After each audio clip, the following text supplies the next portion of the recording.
Buenas noches, señores. Bienvenidos a su Filmico Podcast número 5. Ariel Díaz Alejo con ustedes, Daniel Arroyo en la ciudad de Nueva York y Wilmer de Jesús aquí en Santo Domingo. Una vez más vamos a tratar un tema de interés, el mundo del cine que está llegando a su último trimestre, bueno, su último mes ya, el próximo mes.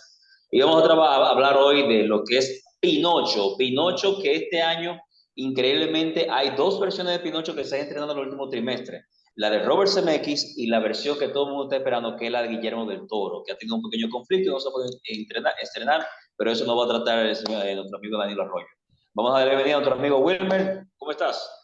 Buenas noches, Ariel. ¿Cómo está Danilo? ¿Cómo está todo por allá, por la Gran Manzana? Todo bien por aquí, frío, bueno, aunque la temperatura hoy subió un poquito, pero a partir del próximo martes las temperaturas vuelven a estar bajo cero, pero nada, ya estamos acostumbrados a eso. Lo que sigue caliente es este podcast que se está convirtiendo en tendencia y tenemos un excelente tema hoy, muy importante. Que es, Danilo, una de las historias que vivimos en nuestra niñez, una de las historias más bonitas que habla sobre Pinocho, ese gran personaje de madera recuerdan que todo el mundo decía que le crecía la nariz cuando hablaba mentira, e incluso muchos refranes y muchas anécdotas surgieron de eso, de que mira, se te está poniendo la nariz como Pinocho, y cuando alguien era conocido porque era muy mentiroso, le decían, hey, Pinocho, sí, está bien, ven a hablar ahora. Me acuerda Y mucho el cuento de Pinocho y Caperucita, que lo juntaron los dos cuentos, hicieron una versión por ahí un tanto divertida. hay otras versiones también, tipo de República Dominicana, pero esas versiones no vamos a tocarlas porque son de Ah, alto esa, contenido. esa misma, esa es la que se ha hecho más. Ok, perfecto. Señores, de un lado tenemos a Guillermo del Toro, de un lado tenemos a Robert Zemeckis, ambos ganadores de Oscar, ambos con una trayectoria extraordinaria, con un nombre hecho a nivel mundial. Robert Zemeckis estrenó su película el 8 de septiembre, una película un poquito más fiel a la historia. Guillermo del Toro, como siempre, un tanto controversial, dice que la historia va a ser un poquito más oscura, va a estar ambientada en la guerra, en la dictadura militar de los años 40 de la Italia de aquellos tiempos. Por razones que Danilo ahora nos va a comentar, no se pudo estrenar en Netflix como se tenía esperado esta semana. Pero vamos a dar un panorama general de lo que está pasando. Danilo, ¿qué tal la película? ¿Tu opinión? La película es una película, Guillermo dice que es una película que iba a ser lo más oscura posible. Es lo que le puso un poquito de su toque y nos trajo un Pinocho que para mí por eso es que la película va a tener, porque hasta ahora mismo la película solamente se está exhibiendo por Netflix Europa. Por ciertas diferencias con los inversionistas de la película, la fecha que era para estrenarse ayer viernes, se cambió para el 9 de diciembre porque decidieron primero esperar que se transmita en Europa para ponerla en ciertas salas de cine en esta parte del mundo. Pero entonces se iba a exhibir aquí en Estados Unidos también en Netflix, después de Europa. Pero entonces, según tengo entendido, Guillermo del Toro dice que si no se exhibía en Netflix América Latina o México, su gente, pues entonces no se iba a exhibir. Se iba a exhibir el 9 de diciembre igual para todo el mundo, a excepción de Europa. Porque si se iba a dejar fuera América Latina para una fecha mucho después, no. Él decidió eso y muy bien por él. Pero aún así la película, a pesar de que la película todavía muchos no la hemos visto o no la han visto, la película, él ha promovido que tiene una parte oscura, porque ya Guillermo del Toro lo conocemos por hacer esa cinematografía de monstruo, de esa gran influencia que tiene de H.P. Lovecraft, que es el padre de la literatura de monstruos. Y eso lo ha llevado, esa influencia la ha llevado a sus películas. Este Pinocho, lo que es más realista que el Pinocho que siempre hemos conocido. Ese cuento de hadas bien lindo de este muñequito que es un títere bien pulido, un títere de madera casi perfecto que parece un niño real, es vuelto a la vida. Pero Guillermo del Toro decidió hacer esta versión más apegada a la realidad. ¿A qué me refiero con esto? Pinocho es un cuento italiano eh, que traducido al español, Pinocchio, en italiano, que quiere decir 8 piezas de pino. Este niño, este muñeco fue hecho de 8 piezas de pino. Pinocho, Pinocchio. Pero cuando vimos esa versión clásica de Walt Disney y esta versión nueva de CMX, seguimos viendo al títere bien pulido, el títere que parece casi un niño. Guillermo del Toro nos trajo unos palos de pino no muy bien pulidos, rústicos, y que se formó un niño de pino, de palo, rústico, como debería de ser en vida real. El grillo que tanto conocemos, Sebastián el Grillo, es un grillo real, no un grillito con un saco, un sombrerito, no, es un grillo horrible tal y como son los grillos, un grillo que habla, real. Y todos los demás personajes le agregó el lado oscuro que tendría un villano en vida real, etcétera. La película, en vez de oscura, lo que se apoya mucho más en la realidad. Entonces, ahora tendríamos que ver lo que es la narrativa de la película.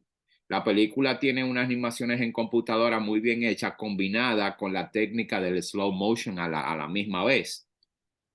Ustedes saben más que nadie que Guillermo del Toro ha sido un director visionario, que todo lo que ha hecho lo ha hecho con una originalidad tremenda, que a pesar de que él tiene muchas influencias de Lovecraft y de otros grandes creadores del cine de monstruos, del cine fantasioso, Guillermo del Toro tiene un toque de originalidad único, único. Las películas de Guillermo del Toro son únicas, tienen su toque, aunque en algunas podemos ver algunas influencias de otros grandes cineastas, como lo vimos en su última película hace poco, The Shape of Water, La forma del agua, que vimos esa mezcla de monstruos de los años 50, de los años 40, de los años 20, de inicio del cine de horror o el cine de monstruos norteamericano. La película, estoy seguro que la película va a ser todo un éxito, y según se comenta por ahí, que no, todavía no se ha confirmado,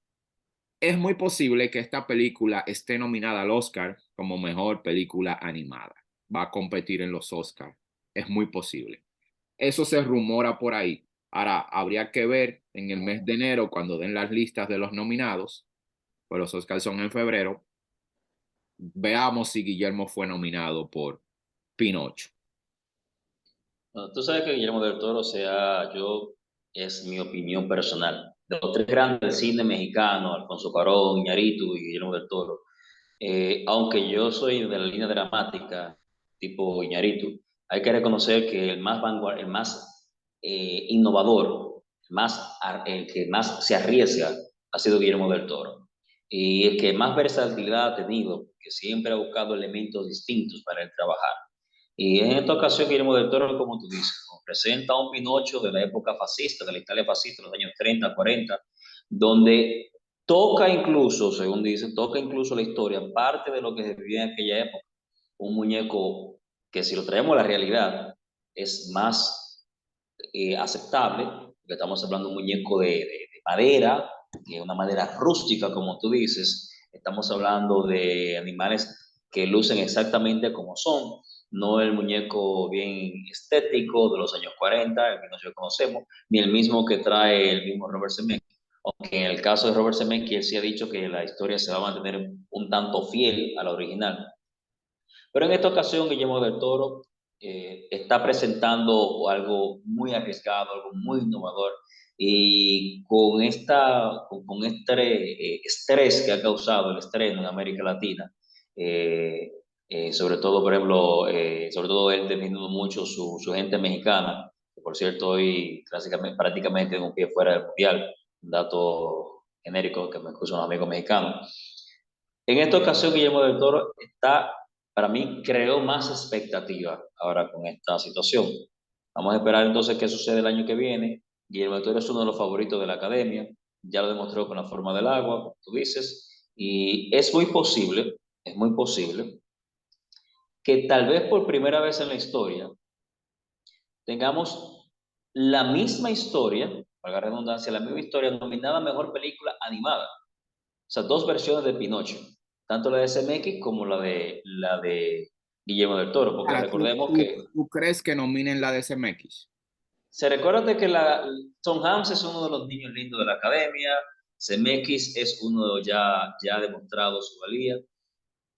Siempre Hollywood crea expectativas, crea emociones, crea historias, crea cosas fuera de lo normal. Y aunque la película tal vez no tiene bueno, tiene la calidad, tiene, pero digamos, habría que ver ya al final de diciembre cuáles películas animadas entran dentro de este compendio. No sería descabellado pensarlo y sería interesante, aunque obviamente para mí la de Guillermo del Toro estaría un poquito superior por la innovación que están haciendo. Pero no estaría descabellado que al menos en alguno de los premios, no tal vez con el Oscar, pero recuerda que está el Globo de Oro, están los BAFTA, o sea, hay una gran cantidad de premios que en algún momento podría darse el caso que en una misma categoría estén nominadas las dos películas con la misma historia. Mira, Wilmer, También, para agregarle algo a lo que ustedes están diciendo, ¿sabe que Guillermo del Toro, por ser un cineasta no hollywoodense, sabe que siempre él le da su toque a sus películas? O sea, él le da su sello y la pone él. Entonces, habría que ver, como dice Ariel, porque cuando tú tienes actores como Tom Hanks y compañía en un lado, entonces tú tienes otra película en otro lado, tú ves, entonces, que aunque a es veces los quien la nombres nomina, influyen mucho, los nombres pero tú influyen, sabes que pero los nombres eso pesa influyen. demasiado. Ahora, tú sabes que Guillermo del Toro es él. Y Guillermo del Toro, y tú lo sabes, Danilo, que él pone su sello, pone su firma y él dice, no, no, no, no, lo mío es así, en español totalmente, porque yo hablo español, las películas mías son estas. Entonces, como diciéndole a los americanos, diciéndole a Hollywood, no, no, esta es mi versión, este soy yo. Entonces habría que ver ahí, pero yo soy de los que cree que también porque Guillermo del Toro también es un hombre que pesa mucho ya y que él sí puede colarse ahí en las nominaciones y también competir con la de Robert Zemeckis. Es muy posible que la película de Del Toro no sea nominada y que la de CMX sí, porque la de CMX es como te digo, es un producto de la industria, no es un producto totalmente independiente. El de Guillermo es más independiente que de la industria. Pero ¿qué pasa? La película de Guillermo, aparte de que es una película con una creatividad tremenda, con una gran visión, la visión de Guillermo del Toro, y es una pieza con una originalidad y un estilo de animación. Es una película totalmente animada. La de Disney es live action animation, ambas combinadas, pero también puso lo que está de moda, la inclusión. Si ustedes observan, Cynthia Erivo es la que interpreta a la hada madrina, esta actriz afroamericana interpreta a la hada madrina. Aquí cambiaron en la de CMX para no hacerla muy fiel y no hacerla la misma versión que se parezca tanto a la original.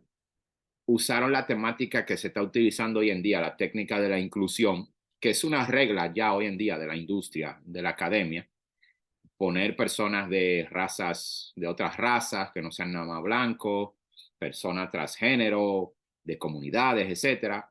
Entonces cambiaron a la hada madrina de siempre, que era blanca, y pusieron a la hada madrina de color, de afroamericana, a Cynthia Erivo. Ya eso le da un plus muy importante para que la academia lo tome en cuenta y se pueda ganar una nominación. La película de Guillermo del Toro, aparte es independiente, aunque está repleta de técnicos y actores estadounidenses, pero es más del lado independiente. Ahora, no me sorprendería porque ya lo importante de esta versión de Pinocho es que es de Guillermo del Toro y como dijo Ariel, tiene un gran peso en la academia. Pero yo en un 80% estoy casi seguro de que es muy posible que no la nominen.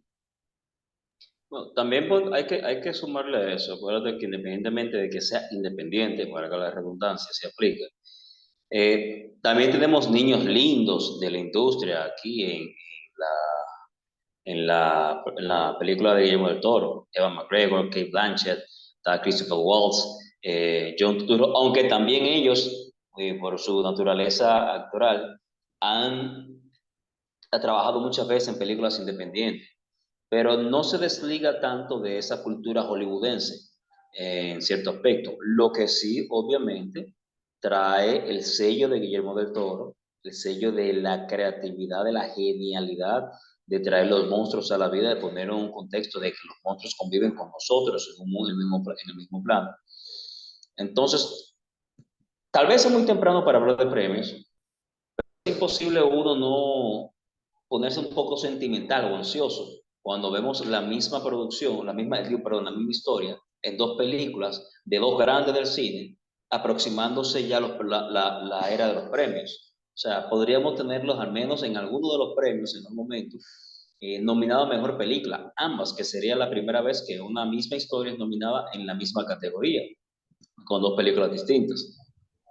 Si ustedes no Wilmer. creen, compañeros, que puede influenciar también, nominación o no, la época que estamos y también cuál pueda ser más vista, porque como ya estamos prácticamente en diciembre, la Navidad, la Navidad para los Estados Unidos, los Reyes en estos países de América Latina, entonces puede darse la influencia, a pesar de que hay una que está en Netflix, puede darse la influencia cuál arrastre más público, porque también al ser una época como esta, que llama mucho a los regalos, a lo que es el público infantil, pues entonces puede ser, no podría, no creen ustedes que podría ser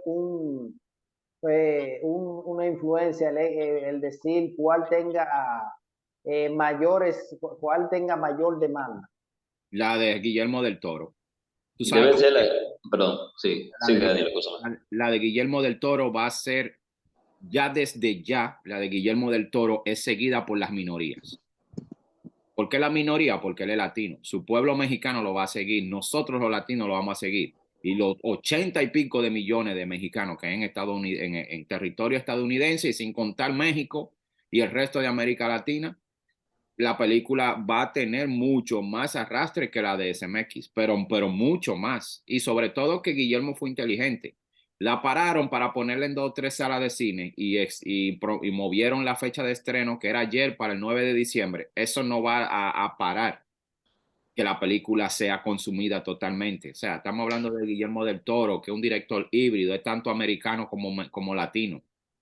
Entonces, ya esa película, mira, que es tan tal que estamos hablando de ella. De la de CMX no se habló. Muy bien, llevaron los niños al cine a verlo, en los parques de Disney, fue una atracción, esto y lo otro. Pero ya la gente no se acuerda de la de CMX.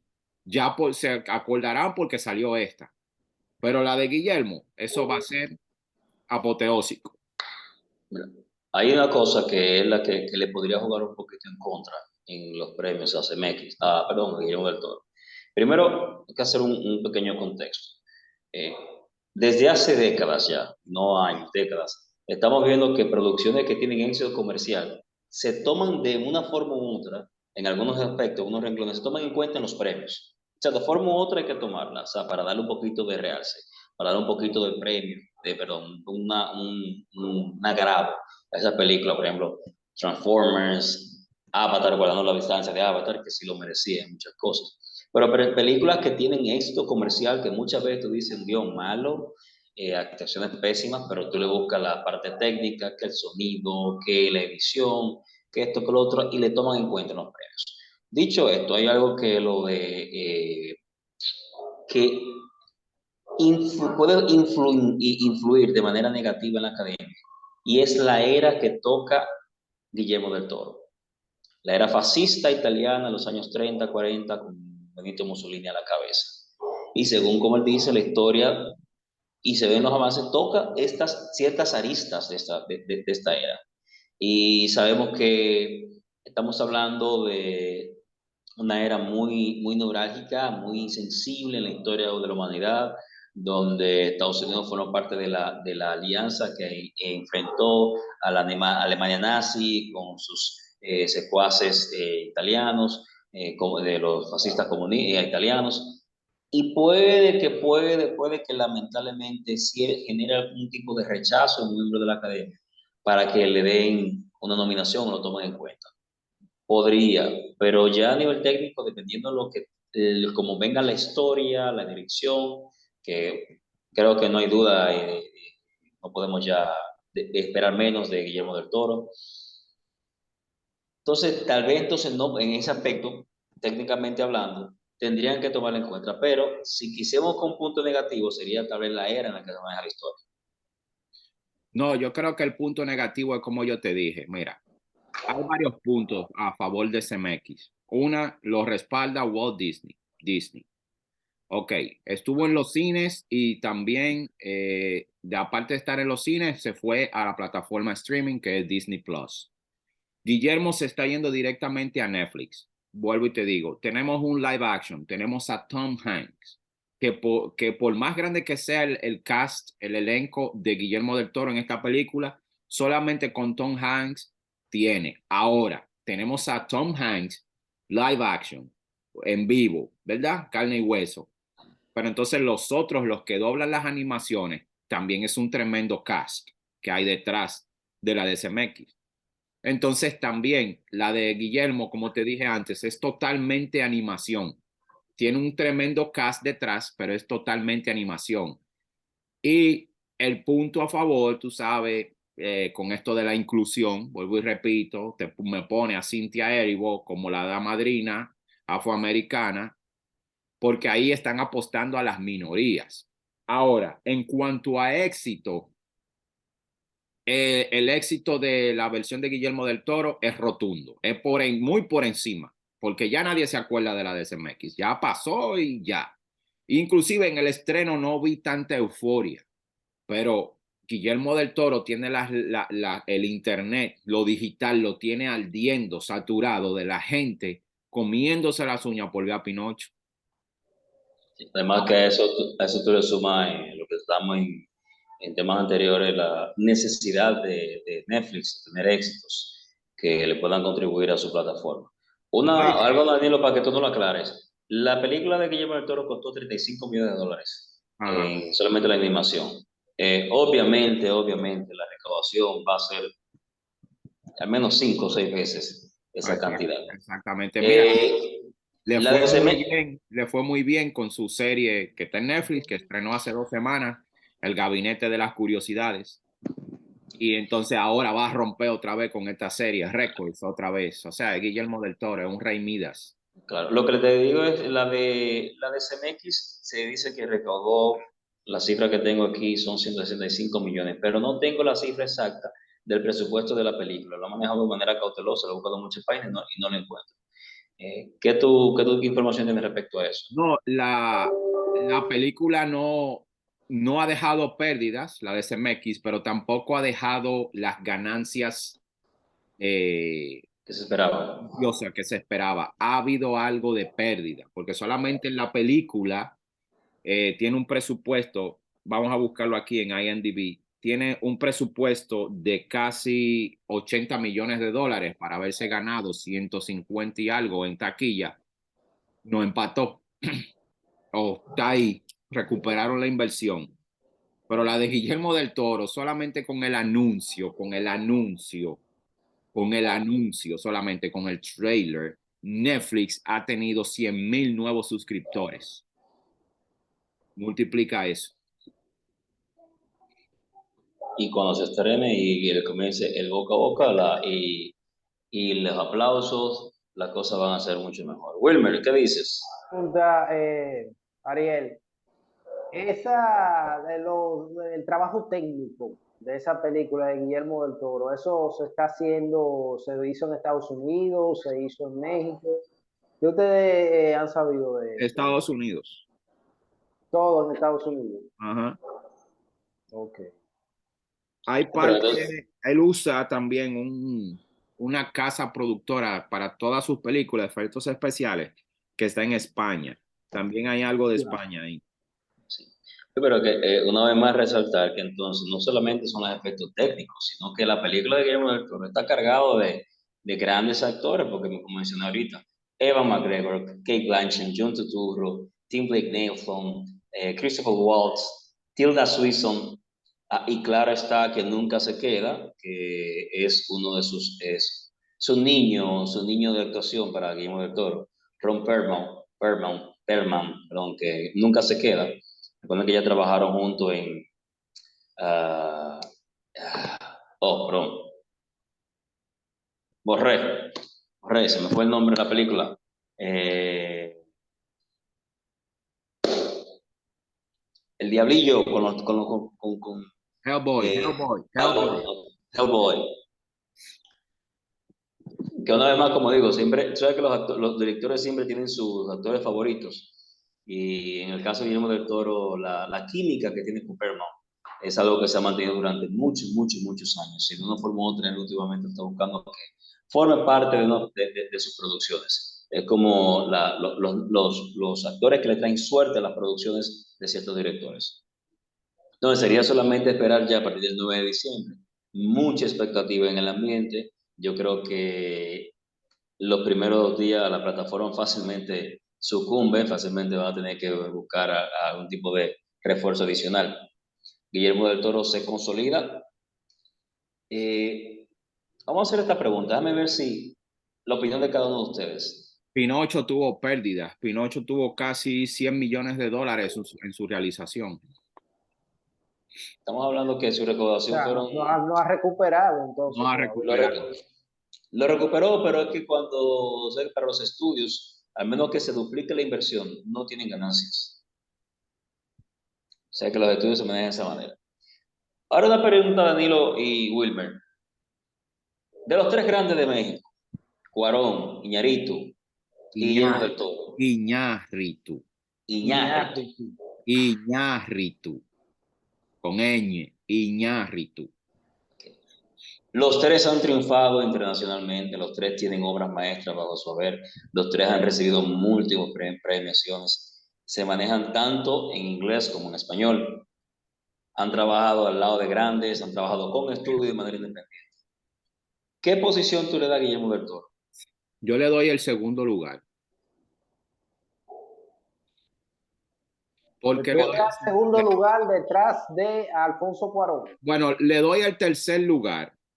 ¿Por qué le doy el tercer lugar? Porque Guillermo solamente tiene un Oscar. Los otros tienen de a 2 Oscars. De a 2 y 3. Aunque Cuarón tiene 3. Cuarón, de los 3, Guillermo ha sido inventivo, un visionario con esto del cine de monstruo y a lograr el éxito que ha tenido y esa cinematografía tan bella, tan limpia, que la venimos viendo desde que hizo El Espinazo del Diablo, pero donde Guillermo del Toro más me atrapó fue en El Laberinto del Fauno. Me hizo The Shape of Water, tuvo un desacierto con La Montaña Escarlata, muy mala. La que hizo el año pasado, en el cual fue nominado al Oscar otra vez con Bradley Cooper, El Callejón de las Almas Perdidas. Muy buena película, fue nominado también. Pero yo le doy el tercer lugar. ¿Por qué le doy el tercer lugar? Porque Iñárritu y Cuarón tienen cada uno de 2 y 3 Oscars. Cuarón fue nominado al Oscar por The Children of Men. Se lo llevó. Después hizo Gravity. Se lo llevó. Hizo Roma. Se los llevó. Iñárritu me hizo Amores Perros, mejor película internacional, se lo llevó. Me hizo Babel, se lo llevó. Me hizo Rembrandt del todo, con DiCaprio, se lo Leonardo DiCaprio, DiCaprio, que ahí fue que ganó su primer Oscar. Se lo llevó, pero también por Beautiful Beautiful con Javier Bardem, no ganó, pero tuvo nominaciones. Entonces también por Babel rompió, se llevó varios Oscars también. Guillermo solamente se ha ganado por The Shape of Water y ya. Vamos a recordar de Cuarón también, que una película muy controversial, que son de esas que tú dices, pero ¿cómo un diablos no la nominaron? Y tu mamá también. Exactamente. Te estoy hablando de varias nominaciones y ya de varios Óscares. Ahora Iñárritu hizo Bardo, que dicen que está rompiendo y que ya de por sí tiene una nominación otra vez al Oscar como mejor película internacional México. Guillermo, porque lo que pasa es que Guillermo se fue por un género o un subgénero del cine que es muy difícil y que tú sabes que ese subgénero en pocas ocasiones lo han tomado en cuenta para grandes premiaciones. Ahora, estos dos, Iñárritu y Cuarón, nos traen unos dramas y saben combinar muy bien el drama, el suspenso, con otros géneros, porque ese Gravity, de gravedad de Cuarón con Sandra Bullock, el drama que vive y la agonía que vivió el personaje de Sandra Bullock allá en el espacio, perdida en el espacio, que se alejó de su nave y hacer lo posible por regresar a la Tierra y cuando regresa a la Tierra aterriza en China, no aterriza en Estados Unidos. O sea, eso es genial. Entonces me traen la historia de una sirvienta que está en medio de un problema matrimonial, pero que también está en medio de un México de los años 70 que está pasando por una transición política y una mujer que quería parir su bebé y lo pare muerto y el papá muere en una protesta en el Halconazo de México, en el día del En Corpus el Christi, en el Zócalo. 73, por ahí. Entonces, oye, eso es algo, una combinación tremenda de tantos dramas y de una historia tan simple de una sirvienta, pero que nos atrapó tan interesante. Entonces la pone a blanco y negro para sumergirnos en la época en la que él vivió eso, porque eso es Y, le- autobiográfico, eso es de él. y con el dialecto, el idioma que ella domina, que Ajá, domina el la personaje, lengua la lengua quechua, natural, azteca, qué sé yo, quechua. ajá, algo así. Entonces, está Lengua genial. quechua. Entonces, este tipo, Iñárritu, me trae una película de época rodada en nieve totalmente, en escenarios reales de nieve. Ah, pero no te mencioné, 21 gramos también quedó. no, la otra con Michael Keaton. Birdman. Birdman. Oye, te estamos hablando, o sea, de todos el que se ha quedado un poquito atrás Guillermo, pero por el género que Guillermo cultiva. Pero yo, número uno, Cuarón, número dos, Iñárritu, último, del Toro. Nos quedan 2 minutos. Yo le diría a Iñárritu el número uno, tal vez porque me inclino más con él, con sus historias. Él maneja el drama de una forma más emotiva, es más arriesgado, y sobre todo el tipo de edición que utiliza, parecido tanto en 21 gramos como en Babel. Y No, a Cuarón le daría el número yo dos. creo que de los tres, el más arriesgado es Cuarón. ¿Por qué? Sí. Porque Cuarón me atrapó a mí con una película que no fue nominada a los Oscars, que se llama Great Expectation, que es con Gwyneth Paltrow y Ethan Hawke y Robert De Niro. Oye, esa fue su primera película en inglés. Pero entonces el tipo me trae la mejor de la Harry Potter, la 3, El Sí, prisionero de Azkaban, que es la mejor de las es tres. cierto. Es arriesgado. Entonces De la doy ahí. me trae la historia de una sirvienta, cuando el año anterior me trae a Gravity, de que una astronauta norteamericana que se queda flotando en el espacio. El tipo es arriesgado. Claro, yo te digo Iñárritu porque es que por amor a la película, porque por ejemplo, Beautiful es una de mis películas favoritas, Yo la de tengo toda aquí la en fraternidad. DVD, no me canso de ver. Lo que yo quiero reconocer de Cuarón, perdón, de Del Toro, es que independientemente de ser quedado dentro de un género, él ha innovado. Si vamos a ver los directores de suspenso, los directores de terror, los últimos años, lo que ha hecho Guillermo del Toro en este género es algo que es reescrito la historia de terror del cine. Wilmer, Bueno, yo me quedo entre los tres. El primer lugar es Iñárritu, segundo Del Toro, Guillermo del Toro, y tercero Alfonso Cuarón. Me quedo en ese orden y entre el primero y el segundo me quedo con Guillermo del Toro, solamente medio paso detrás de Alfonso Cuarón Iñárritu.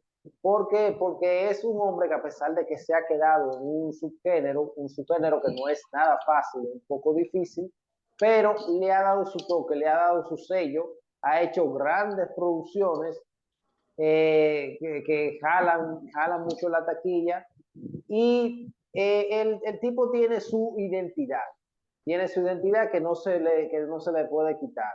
Entonces, desde El laberinto del fauno, por lo menos fue la primera película que yo vi de él, hasta todas las otras que ha hecho, ha tenido su toque especial y ha gustado mucho en Estados Unidos, a pesar de que solamente él haya cargado con un solo Oscar.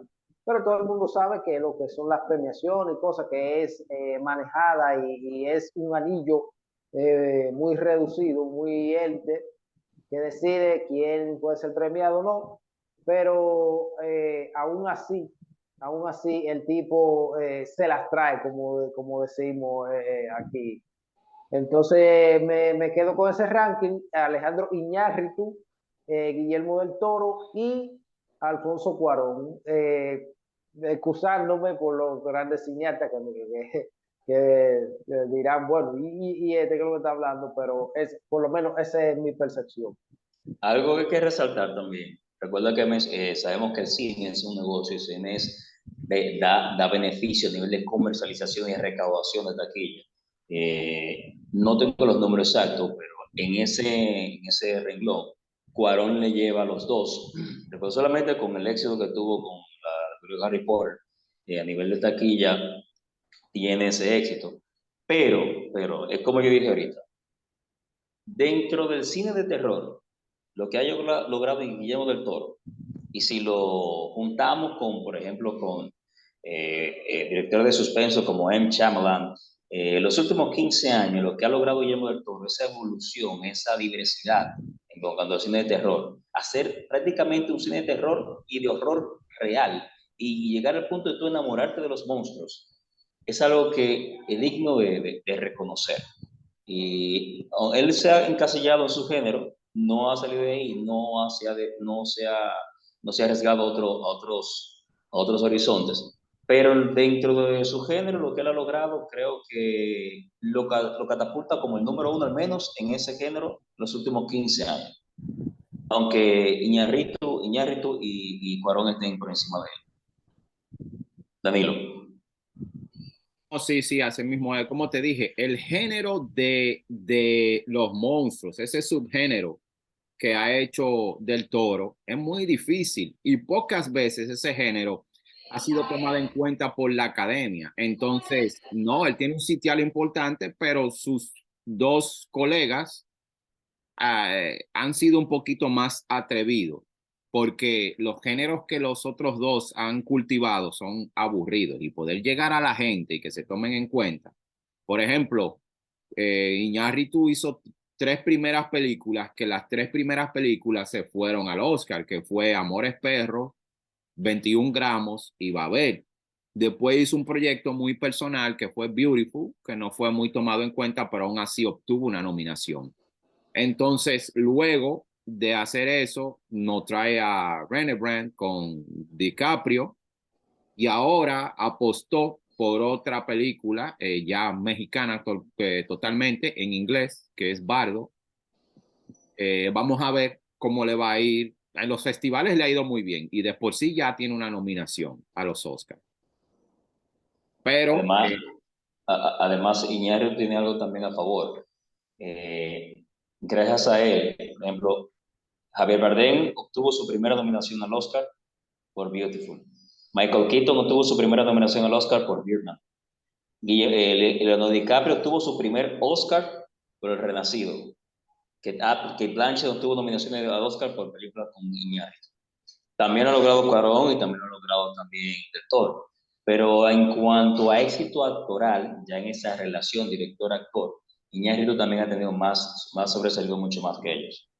Es decir, que Iñárritu es un amuleto de la buena suerte, el que actúa en una película dirigida por él, entonces puede estar nominado al Oscar, lo puede ganar.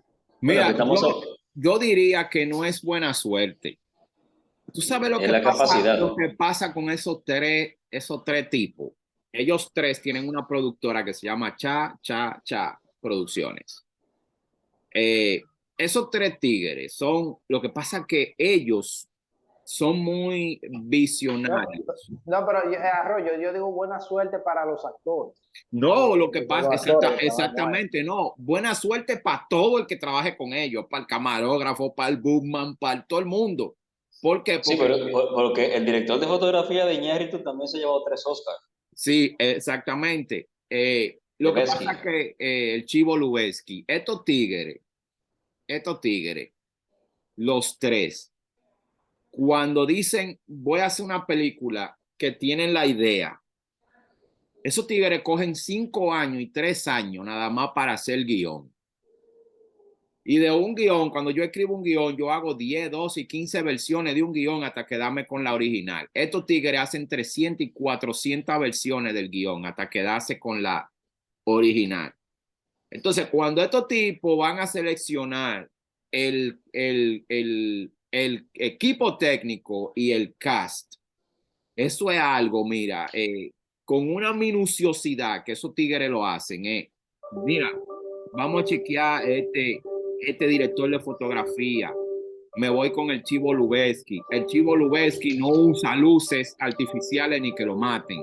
Con el diafragma, el ISO de la cámara, que él busca la iluminación ambiente real, porque él dice, si aquí hay una iluminación natural, ¿por qué yo le tengo que meter una luz artificial? Si la historia, en vida real, la historia ocurre como está todo, o sea, con el ambiente real. Y él tras la cámara hace eso. Y eso es muy difícil. Entonces buscan actores que los personajes le caigan como anillo al dedo. Un Y no saludo, sobre todo eso. un saludo a nuestro amigo Ariel Mota, que tiene ese Un mensaje. saludo a Beike. Y también las locaciones. Ustedes se fijan, Iñárritu le dio por hacer Beautiful en España, en una región de España donde está invadida por mucha inmigración latina y africana, y china y asiática. Y se va para allá a traer una película. ¿De dónde este tipo se le ocurre hacerme una película en un lugar recóndito de España? Pero entonces también me hace Babel, que cruzando la frontera, Japón y Afganistán. Eso es Cuarón. Entonces, estos tipos son, es la minuciosidad, los tres, hay que aprender de ellos.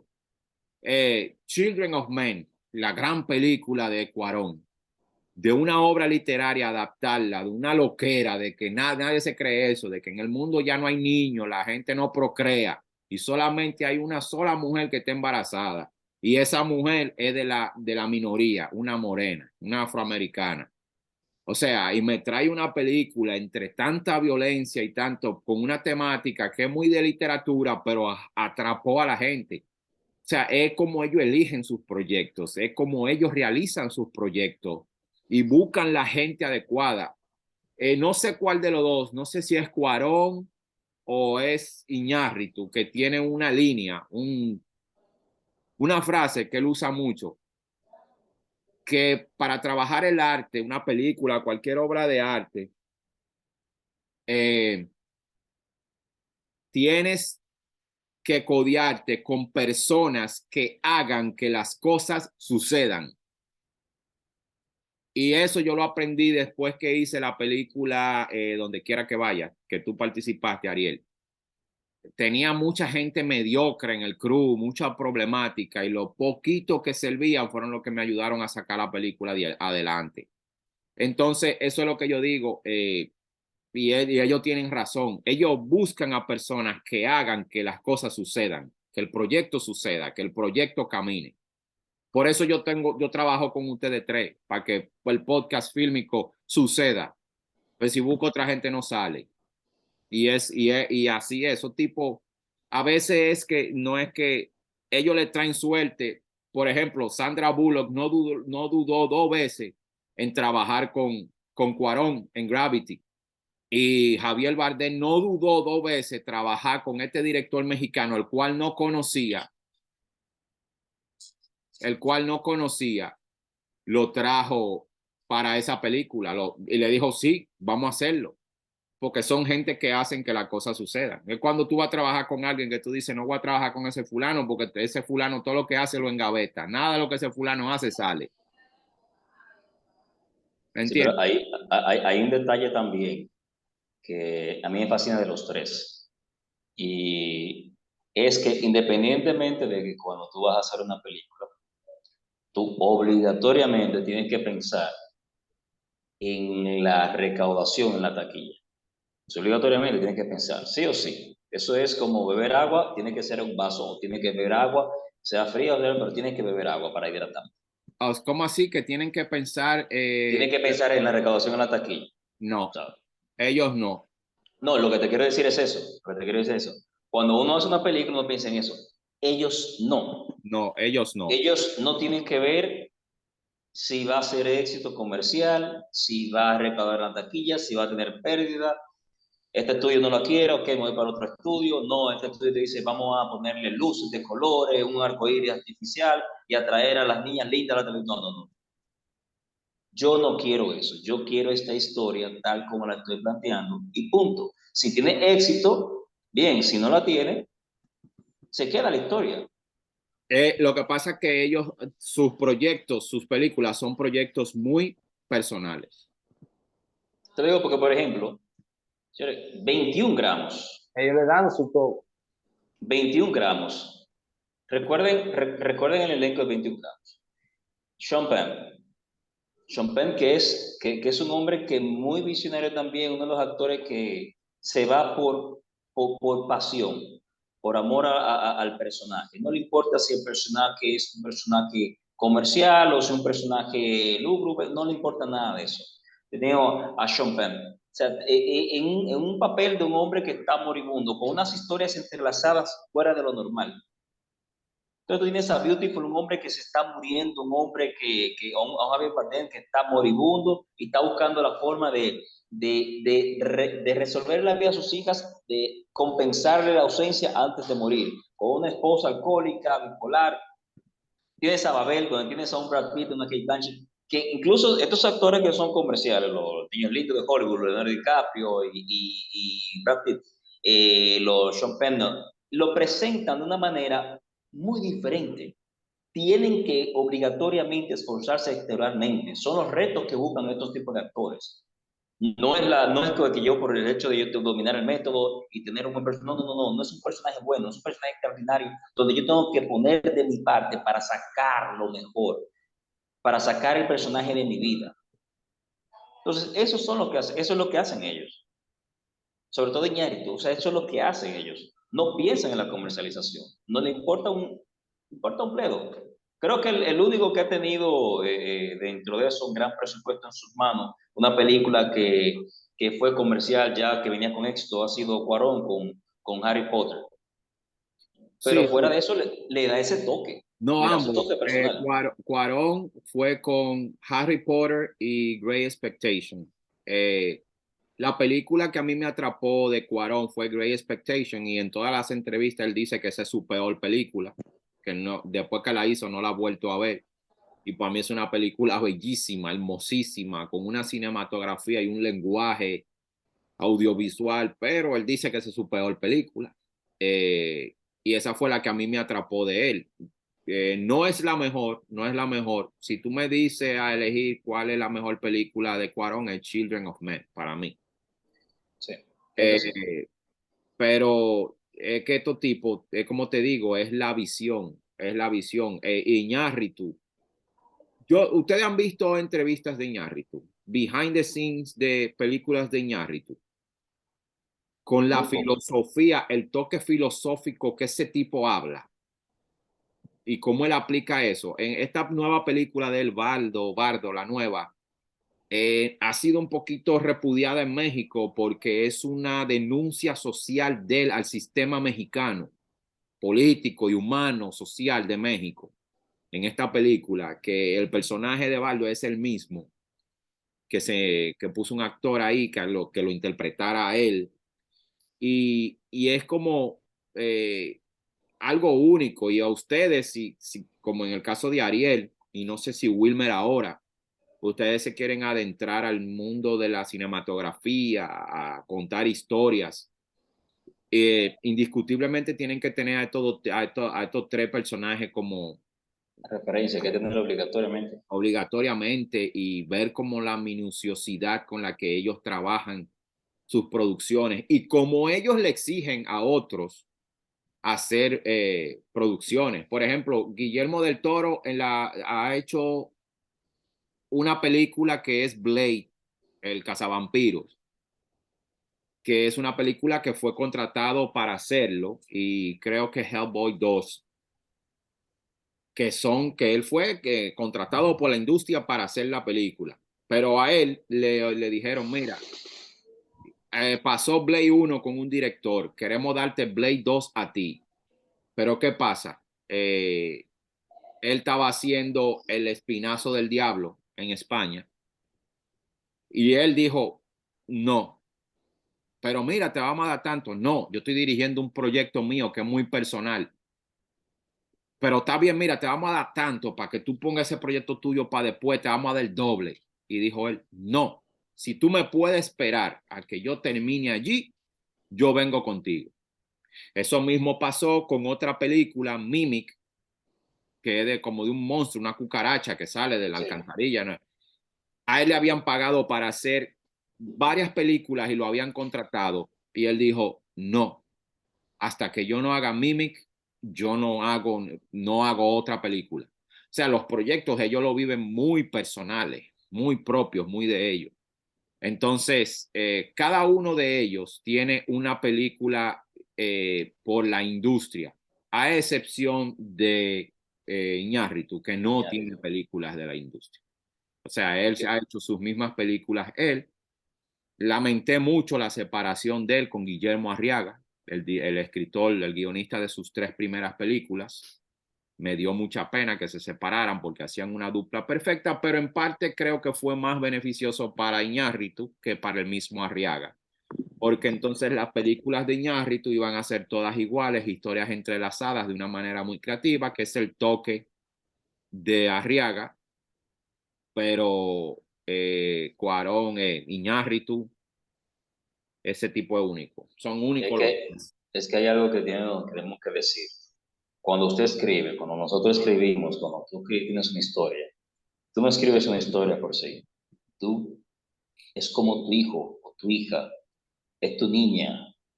Esa historia, tú no buscas recaudar dinero. Tú quieres contar esa historia, tú quieres enviar el mensaje a través de esa historia. Y eso es lo que hacen ellos. Cuando ellos escriben su historia, no le importa la comercialización, no pueden venir con una oferta o una contraoferta para parar su historia. Es como tú parar el nacimiento de tu hijo para ir a atender otro parto. Lamentablemente no. Eso es algo que cuando nosotros los guionistas no hacemos, no podemos dejar de hacer. Cuando tenemos la oportunidad de contar lo que queremos dentro, sobre todo que llevamos años locos por expresar, y esto es lo que hacen ellos. O sea, Wilmer. ellos no le dan importancia al dinero, ellos dejan los millones de Estados Unidos no, a un lado, lo primero es lo mío. Eso es algo loable, Es algo que muy el grande. cine, Eso habla de la grandeza de esa persona. recordemos que el cine es un arte, que es dentro del arte hay un negocio que hay que mantener Es así. primero arte y luego negocio. Si no, pregúntale a Almodóvar. Pero bueno, señor, hemos llegado al final de nuestro podcast número 5. Para nosotros ha sido un placer estar con ustedes. Suscríbanse a nuestro canal Ciudad Fílmica, denle seguimiento al Fílmico Podcast, denle click a la campanita para que reciban nuestro contenido, nuestras notificaciones.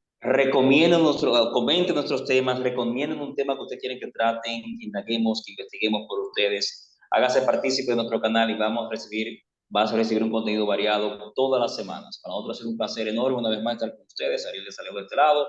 Le doy la palabra a Wilmer y a Danilo. Bueno, muchas gracias, amigos. Sigan viendo nuestro podcast, síganos por todas las redes sociales también y también denle like a nuestros videos, a nuestro contenido. Para mí fue un placer haber estado contigo, Ariel, y con Danilo desde allá, de la ciudad de Nueva York, con todo y ese chin de frío que tiene. Así es, mi gente, para mí fue un placer, ya ustedes saben, Si están aquí por primera vez, denle like a este video, compártanlo con amigos, familiares, vecinos, suscríbanse al canal, clic a la campanita. Ciudad Fílmica tiene mucho contenido para ustedes y en el próximo año venimos con más contenido todavía. Así que mi gente, con ustedes, Danilo Arroyo, será hasta una próxima entrega. Hasta mañana. Bueno, hasta la próxima, señor.